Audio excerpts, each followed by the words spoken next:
to, to the first of our Winter Talks programme.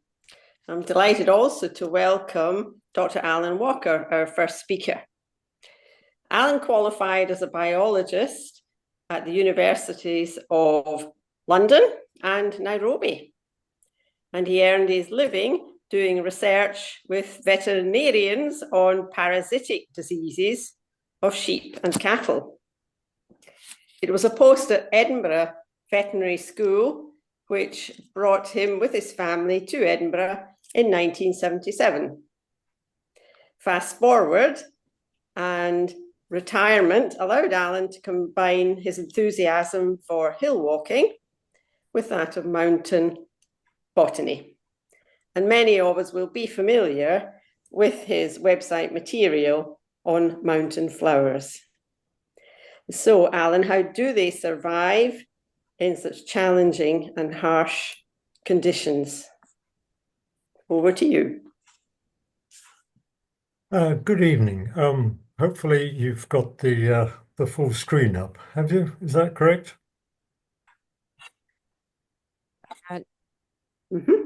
Second. Yes. Yeah, you need to share screen. Let me come down then.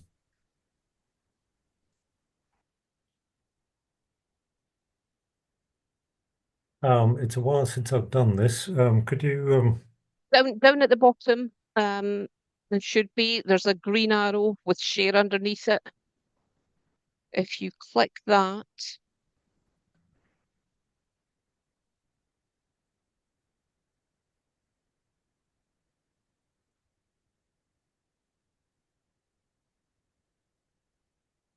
Oh, yes.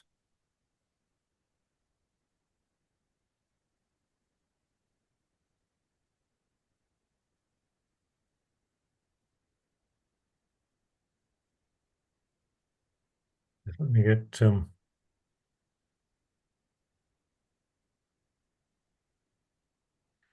Yes, that's it come up on mine. Yeah, that's it there. Is that filling the screen for everybody? Yep. Okay. If that looks good on the screen, there's nothing else interfering there. I'll carry on. It's a while since I've done this, so forgive me for forgetting how to use Zoom in the usual way. It's a pleasure to be with you, and I want to start off by pointing out a few record-holding mountain plants. Sauceria gnapholoides can grow up to beyond 6,000 meters in the Himalayas. It's not the only one up there. There's a few other species that can survive extraordinarily well at these extraordinarily harsh environments, as you can see with the image on the right-hand side there.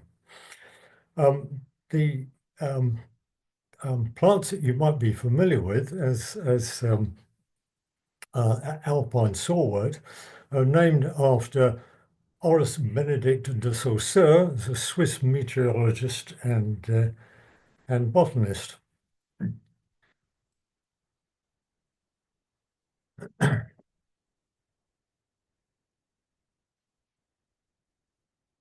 Sorry, I'm still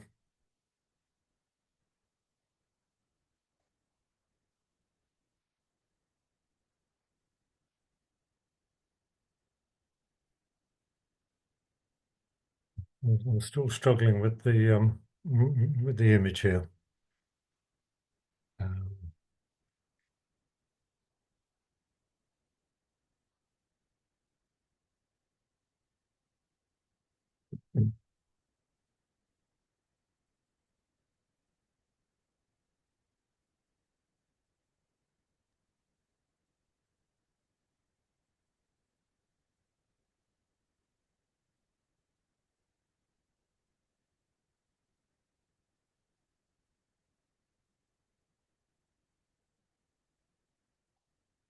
Are you wanting to change slides? Yes. There we go. Here we Oh. are. Yes, thanks. Mm. Let me go back. Got it now. Yeah. Great. So Dessau was a Swiss meteorologist, explorer, botanist. There's a splendid statue of him in the middle of Chamonix town in the French Alps, celebrating his first ascent of Mont Blanc. Well, actually, in reality, of course, it was the guides got there first. The shorter character there on that statue would have been one of the guides. And the image on the right there gives you an impression of what mountaineering was like in those days. It really was an adventurous business. Mountain flowers, to get into the business here, are not something that part of my professional expertise, as to be evident from the introduction there. But there are plenty of good books to inform you. The one in the centre of the selection there, Alpine Plant Life, by Christian Corner, is a cornucopia of clear information about mountain plants. So this is where I've got the information from to present a slideshow like this. I also have my wee book of identification for our mountain plants, and there are plenty of other identification guides as well. So this is a very good way of entertaining yourself as you walk up a hill. And as Cornelius Corner put it very aptly, if you're going up a mountainside or even a hillside in Scotland, you can pass through a series of ecological zones that if you were doing that on the flat, you would have to walk for many kilometers, probably 100 kilometers or so. You can achieve all of that in a day's walk up and down a hill. A great advantage of mountain botanizing. Let me come on to the topic of some of the physical constraints of mountain plants. A typical photograph here on the left-hand side is a temperature inversion. I'm not quite sure of the hills in the background there. It's certainly in the highlands somewhere, and a typical situation of thick cloud there, where the cold, moist air has sunk down below the hills. On the tops, first thing in the morning, the plants are likely to have their roots in frozen ground because of the amount of heat that would have radiated up into the air overnight. And as soon as the sun's on them, they would start to try to photosynthesize with their roots frozen.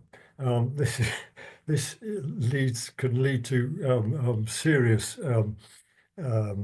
physiological damage at a level of just completely interfering with the normal process of photosynthesis and respiration.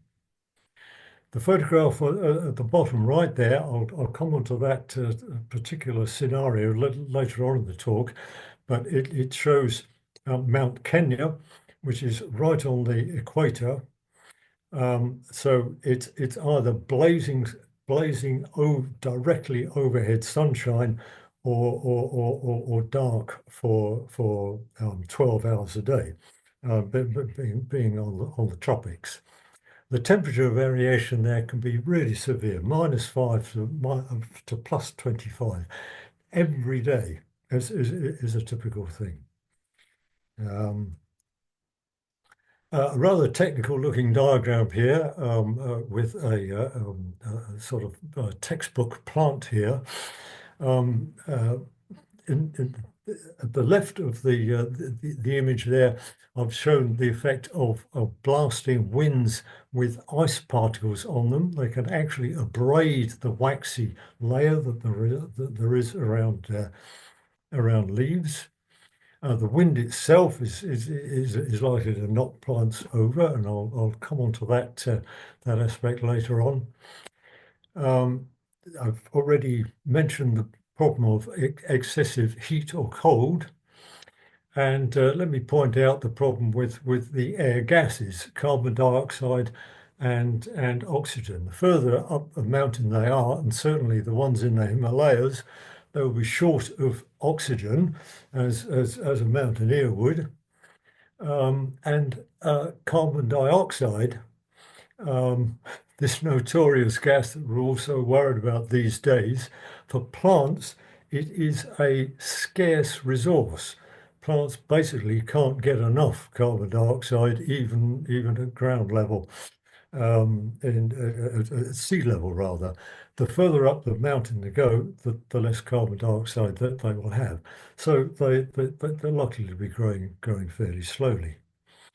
The porous soil there and the water going up that I've illustrated there is where this problem of frost drought is likely to come in. So that image there illustrates that.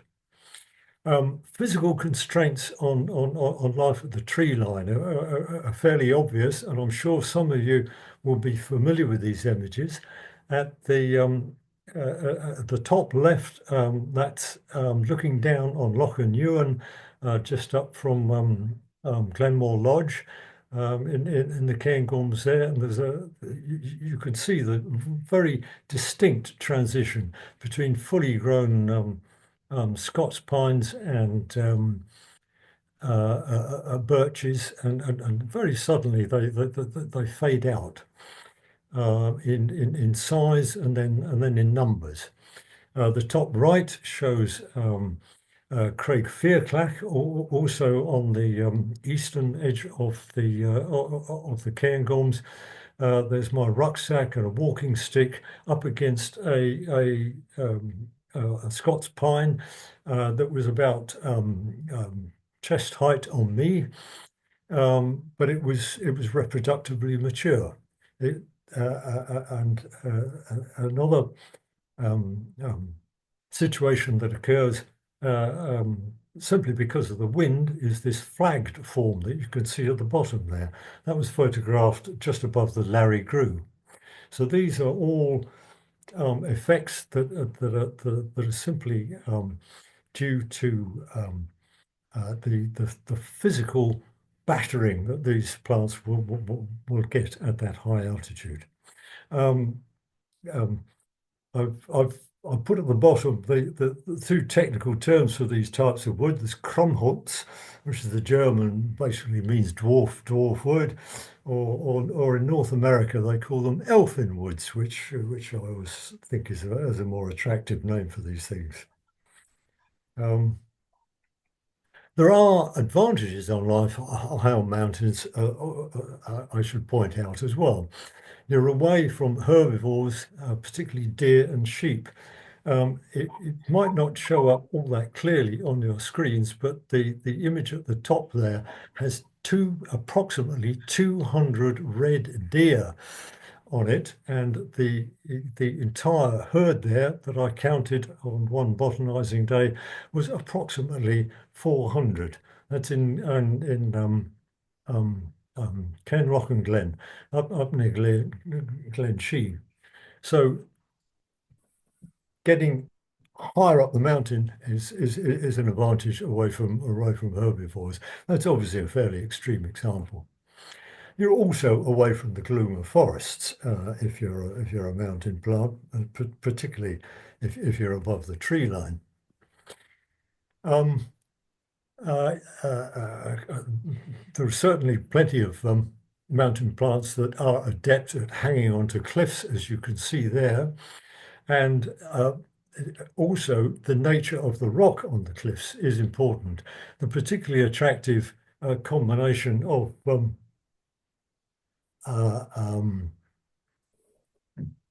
mountain avens and moss campions at the left there was taken in North Wales, just above the A5 road, a very accessible botanizing cliff. The important point is that the rock there is consolidated volcanic ash is the origin of that rock. Volcanic ash is famously rich in nutrients, and those plants can make advantage of that.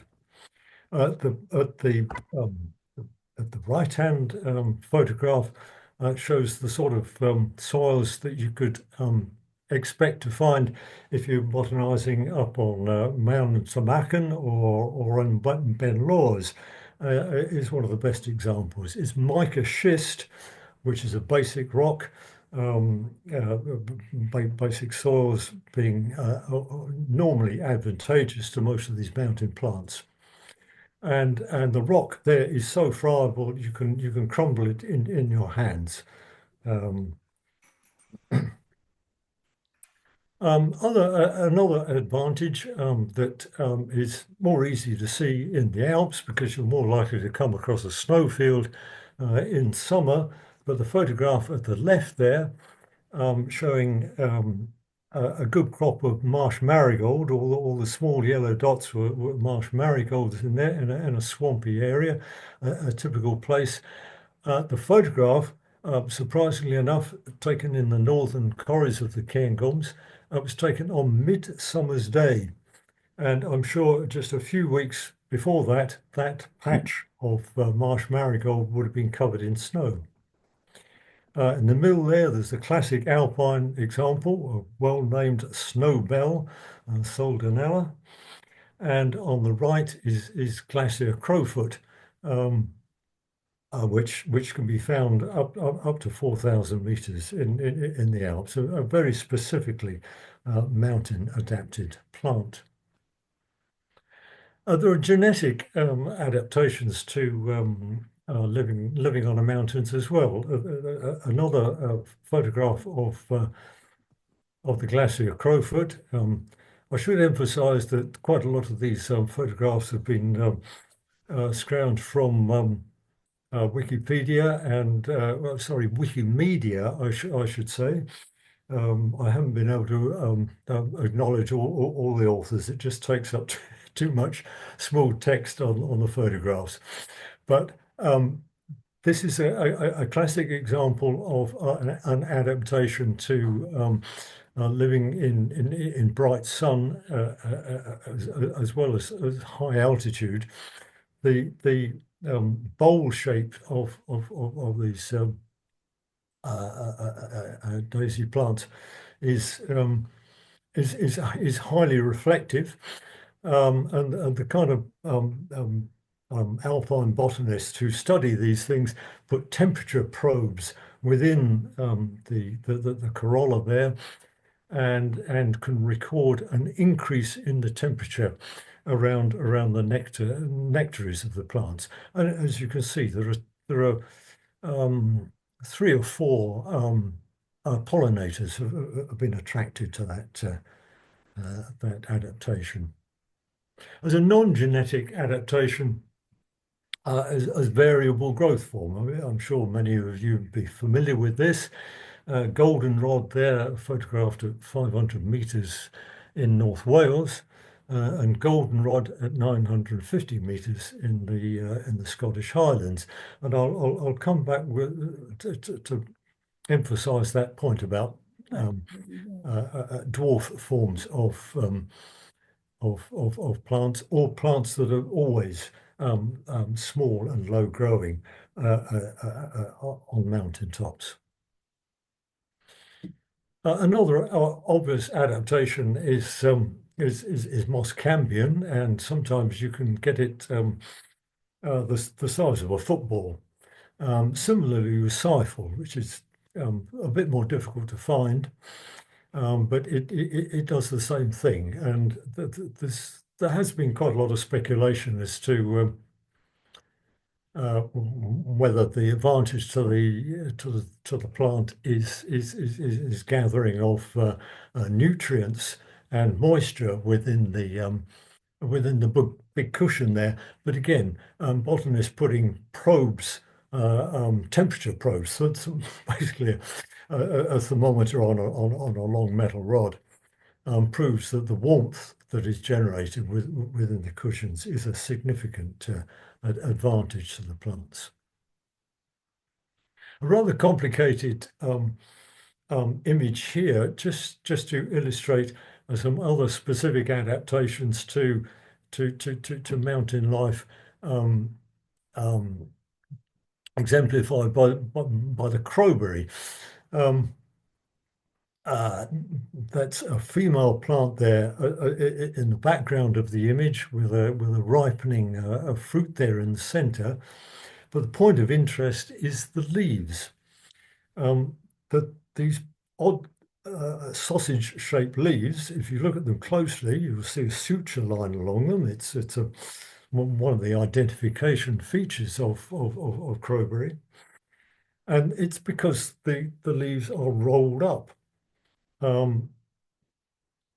with in such a way that they are well protected from some of the hazards that I've already mentioned. If you think back to that rather odd systematic plant that I showed you earlier on. They've also got a very thick wax layer around them. That's why these strange sausage-shaped leaves are so shiny. Pollination is obviously an attractive feature of mountain plants. The Alpenrose at the left there, which I photographed in the Pyrenees, produce this extravagant amount of flowers in the season. That's a small bush, but lower down the slopes, you'll come across them looking almost like rhododendron bushes in a botanic garden. This is an expensive thing for plants to do. Reproducing sexually, which is obviously the case with flowers, is an exceedingly complicated business by plants, far more complicated than how we mammals and other animals reproduce. It goes at a considerable cost, and it has to be paid off by attracting enough pollinators. The point I want to make here is that the variety of pollinators is considerably greater than many people realize. We tend to associate a day on the hills, particularly in the Alps in midsummer, with lots of beautiful butterflies. They're important, sure, but there are many more things going on here. The bumblebees are obvious enough, particularly in Britain, where you can find them remarkably high up. And I've deliberately illustrated two flies there. Now, people don't necessarily like the idea of flies being important. We generally regard them as a thorough nuisance, particularly things like biting midges, for example. You might think, what biting midges, blood-sucking midges, got to do with pollination? The point is that the males of the species feed on nectar.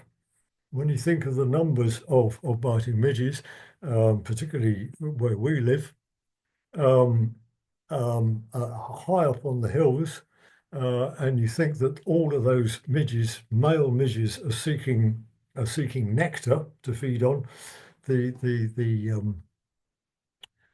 pollination effect of the variety of ways of attracting insects is extraordinary, and hence the attractive forms and designs of these plants. So, as I mentioned, reproduction is difficult enough for plants with their peculiar ways of going about it. So doing away with sexual reproduction is an advantage. This can rapidly turn into a very complicated business. I'll just mention the obvious mountain plant, the Alpine Bistort, which does it by producing bulbils. But it hedges its bets. The bulbils will drop off and turn into new plants.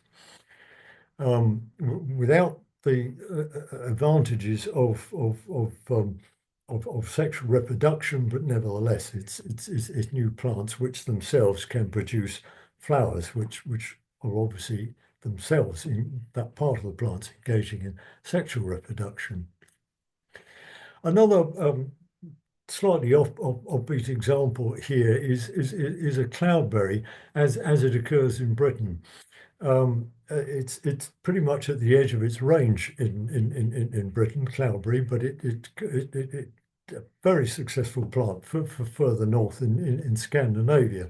Scandinavians go out and make jam out of these very tasty fruits. But what you're most likely to find in Britain up on the hills is dense patches of the characteristic low leaves. But during the flowering season, flowers, you're always pleased to see a cloudberry flower, and even more pleased to see the fruit, particularly if there happen to be enough of them for you to justify tasting a few of them. Let me now turn the topic around a little bit to something that looks a bit more technical with this image on the left here of what things were like in Western Europe 28,000 years ago at the height of the Ice Age. The ice sheets reached down, as you can see there, the margin between the grey area and the white in Britain.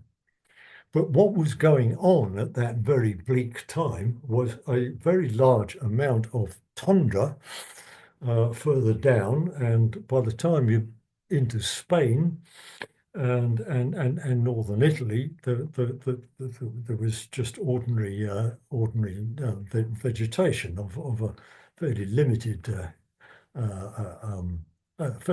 variety at that time in such a cold environment.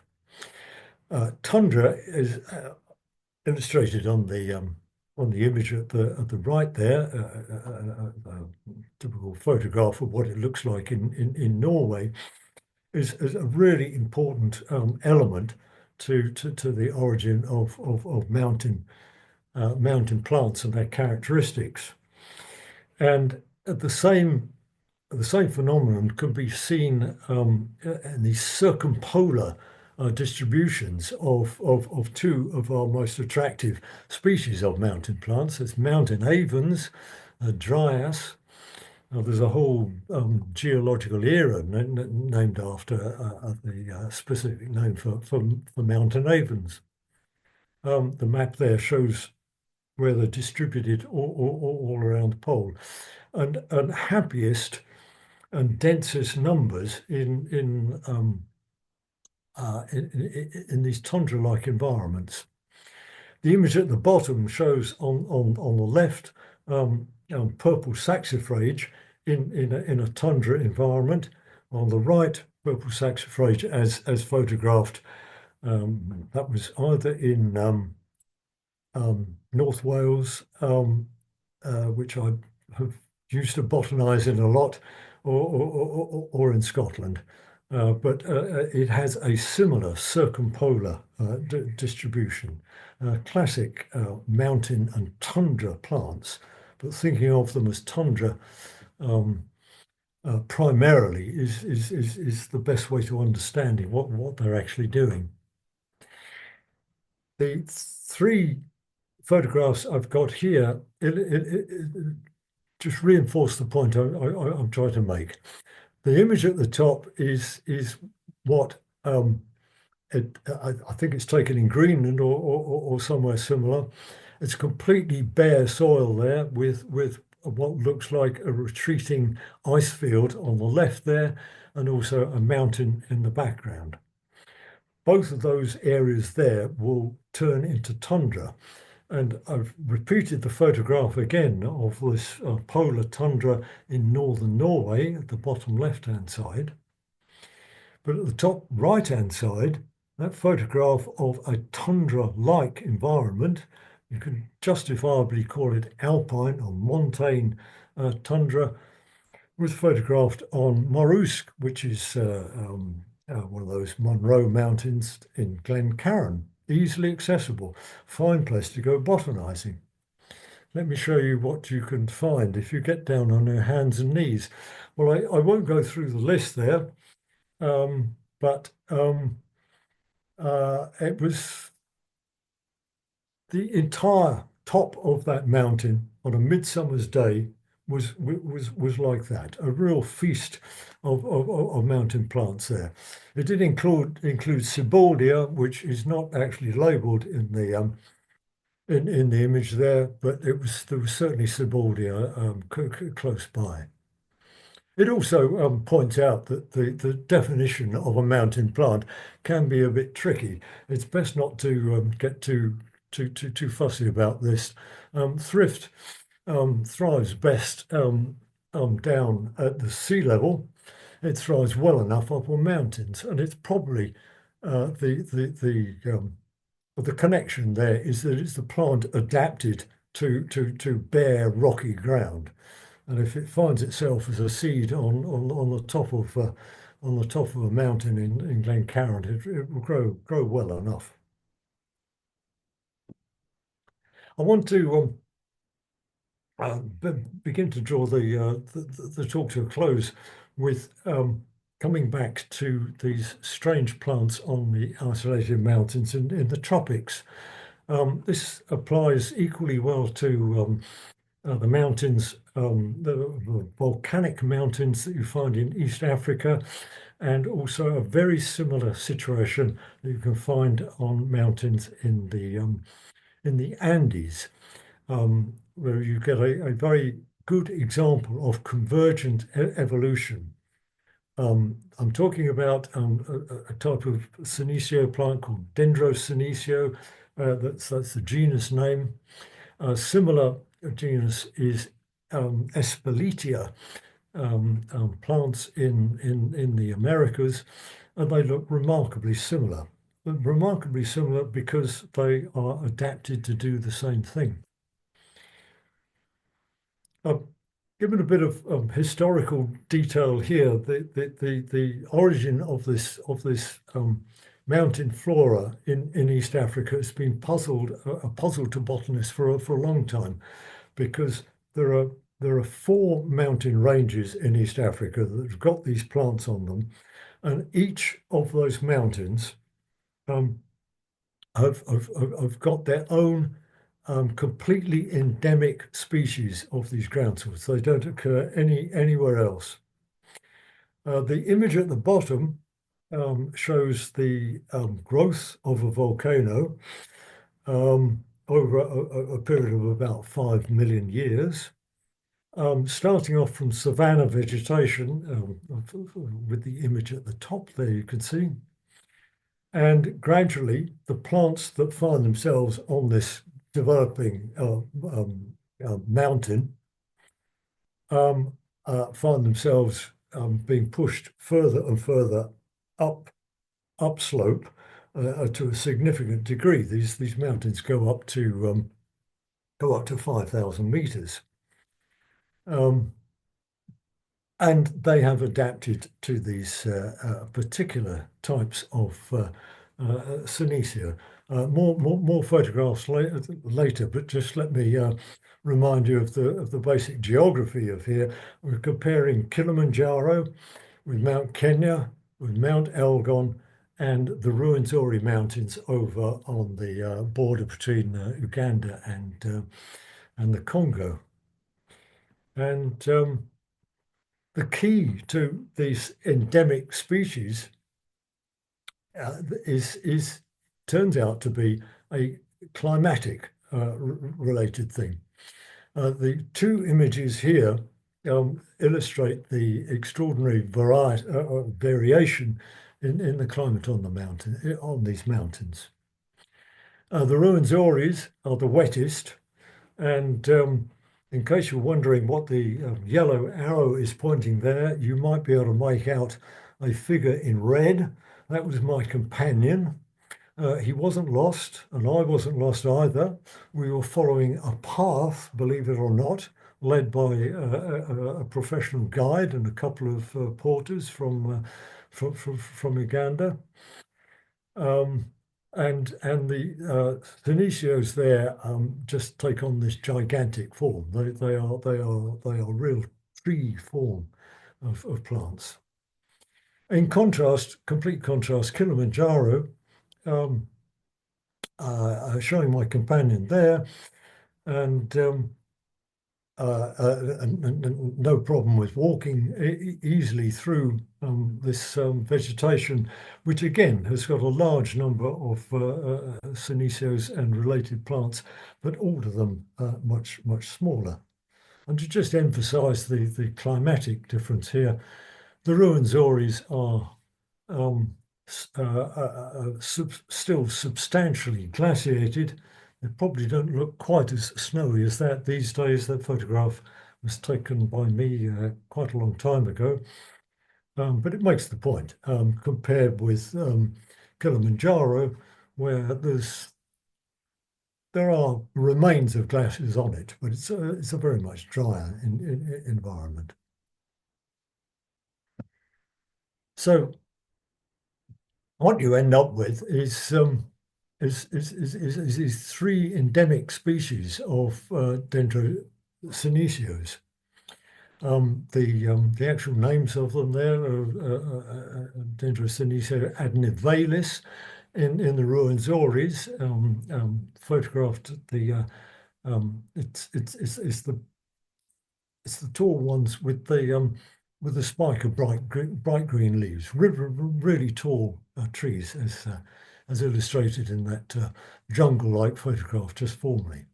There's also lobelia species up there, but that's a complication I'd rather avoid. On Mount Kenya, there's Dendrosenesio keniodendron, which is an intermediate size, and on Kilimanjaro, Dendrosenesio kilimanjari, the driest of the lot. The Senesios are about waist high. And let me come on to the specific mountain adaptations of these mountain plants under these very tricky environments that they have.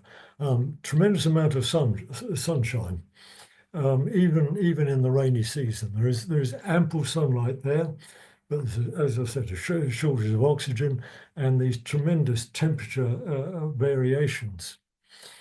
These particular plants have the ability to do what is called marcrescence. The leaves can fold up around the growing flower bud. These plants are well into developing their flowers above the level of where the leaves are, but when it's in the delicate bud form, the leaves can protect the delicate flowering bud during the nighttime freeze. You've also got this phenomenon of the dead leaves remaining on the plant as an insulating layer, and the stems of the plant are exceptionally woody for what is basically a groundsel, a plant. So very particularly adapted mountain plants. So let me finish off just a couple of points about a return to Mont Blanc. I was lucky enough as a budding mountaineer to be in Chamonix as a teenager. In Chamonix town at that time, I'm nearly 80 years old now. I'm talking about when I was a 16-year-old.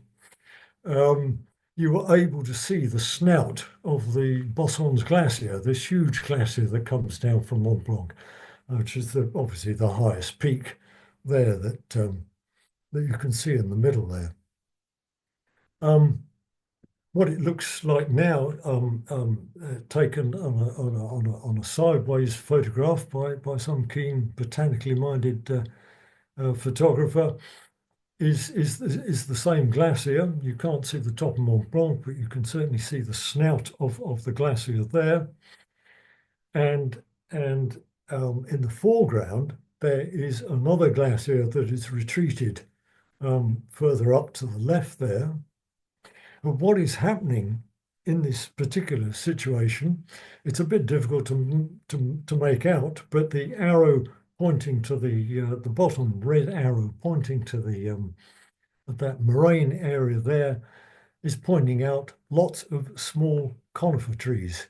No idea what species they are, but there are a lot of them. And if you look at the bottom right-hand corner of the photograph, you can possibly see these trees in silhouette. In amongst those trees, I'm sure there would be a large number of mountain plants colonizing from below, moving uphill onto that bare ground, possibly moving in sideways as well.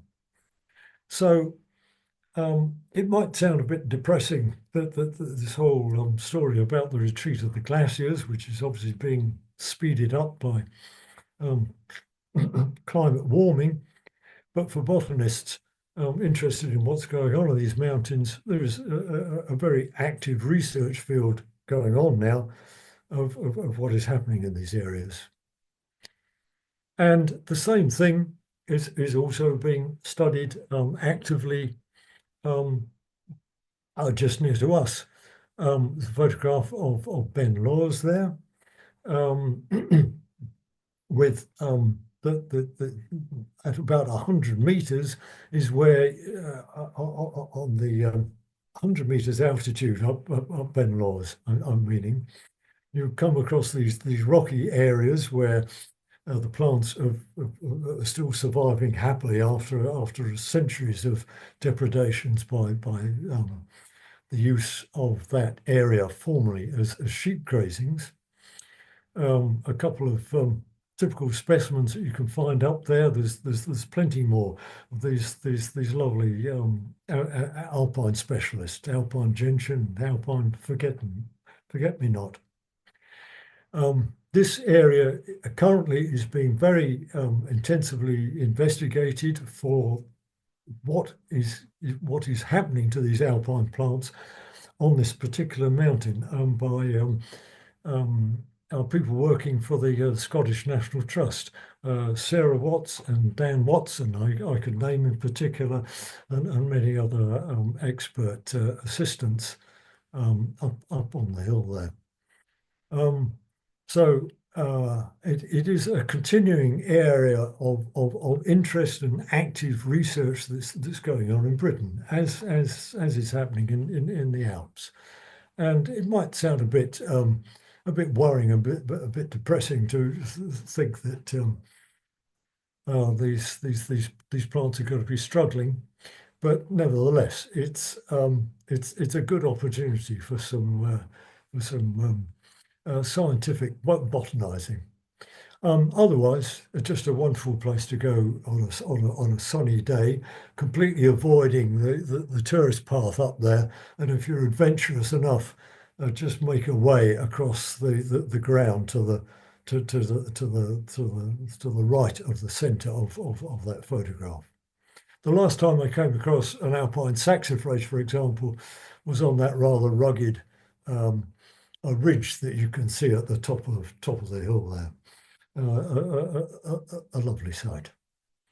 So I think that is my last slide. Thank you for listening.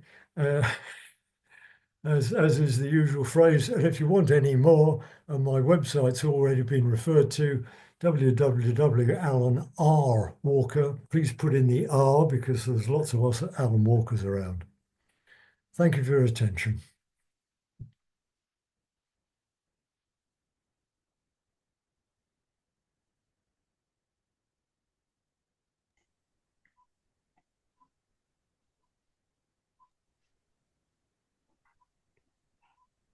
Thank you very much, Alan, for that wonderful talk.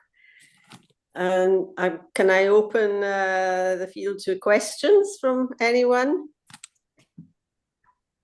This isn't a question, but a comment, because Good. I've downloaded Alan's book and he keeps updating it. And although it says mountain flowers, a lot of the flowers are to be found in Newtonmore, which is only at 250 meters. So don't think that it isn't useful just because you're not high up, because there's loads of information that with plants that probably do grow near you.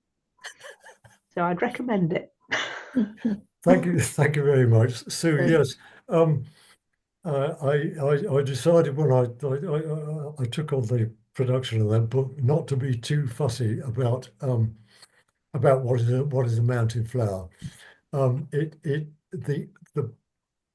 The commonest or the largest audience I calculated was people out for a hill walk, and of those people who just walk up hills for pleasure. My experience of long experience of being a member of a non-specialist mountaineering club is that 10% are definitely interested in what's going on around them, other than getting to the top, and at least 25% can be engaged in some interest if you point out either the geology, which is always the surefire thing, or the plant life. It's as inclusive as I could be without it being too generalized. Thanks for your comment, Sue.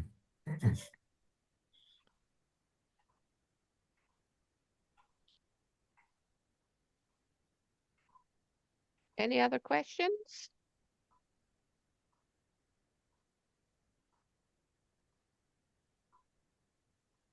Fiona?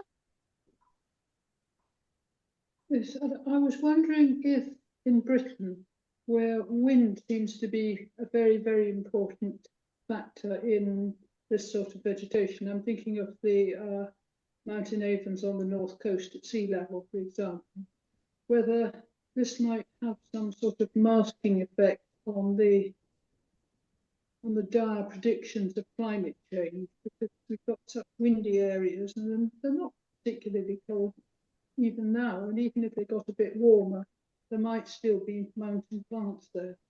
I just wonder what you might think.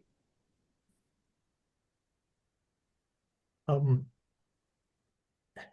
not quite. Could you just rephrase your question a bit more tightly? I'm not quite sure of the point you're making.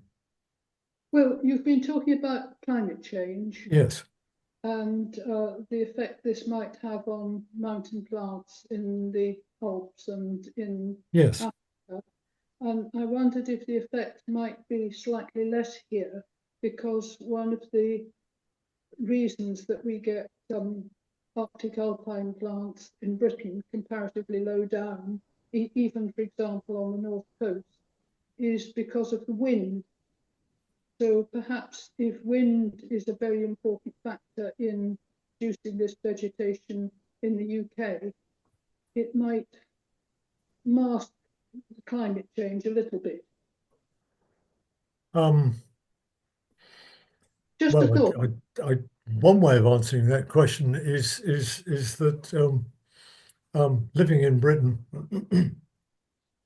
does have one considerable advantage, apart from very many others, in that the effects of climate change relative to our nearby neighbours is considerably lessened by being surrounded by sea and in all directions.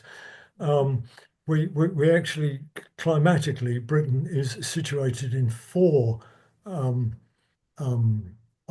global size climate, weather creating cells. I think they're called Hadley cells.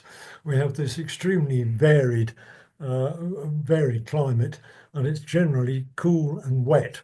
And so yes, there is definitely a bonus to living in a windy, wet, and very often dull climate.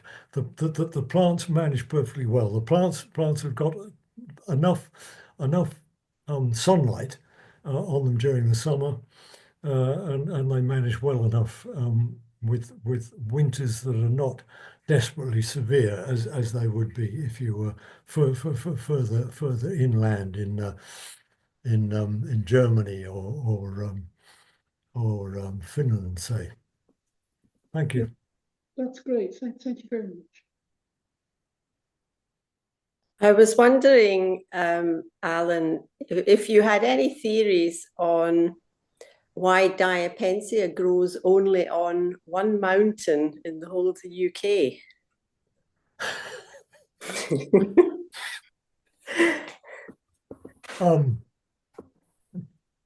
No.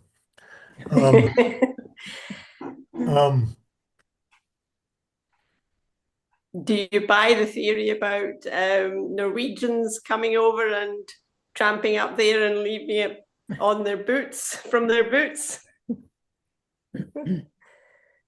Well, it could possibly be some rogue botanist. There is at least one unfortunate story, which John Raven is one of the parties. I can't the well-known botanist of the 1930s. I can't remember the name of the other person, but there is one example of skullduggery as regards particularly rare plants. I'd have to confess, as from my former life as a jobbing parasitologist, that if you've got to study anything biological, make sure there's plenty of them. Is what I always told any student that came near me asking questions about what to do next or how to proceed. I say, have you got lots of material? So rarities, they are bound to be shrouded in mystery. I have been invited to go out on a trip to find these things. It was the trek to get to the reported site was so far away. I thought, no way can I keep up. Thank you very much. Are there any other questions or comments?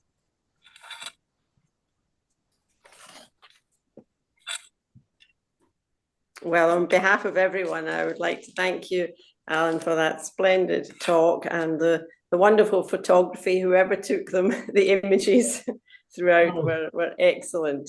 About half of them were mine. The other half were cribbed from anywhere I could get them from. Absolutely superb. Yeah. And when I go back to hill walking in the springtime, I will do so with renewed admiration of all these wonderful plants, and also with much greater knowledge as to how they do survive. So many, many thanks from all of us. It's been a pleasure. Thank you all. Yeah.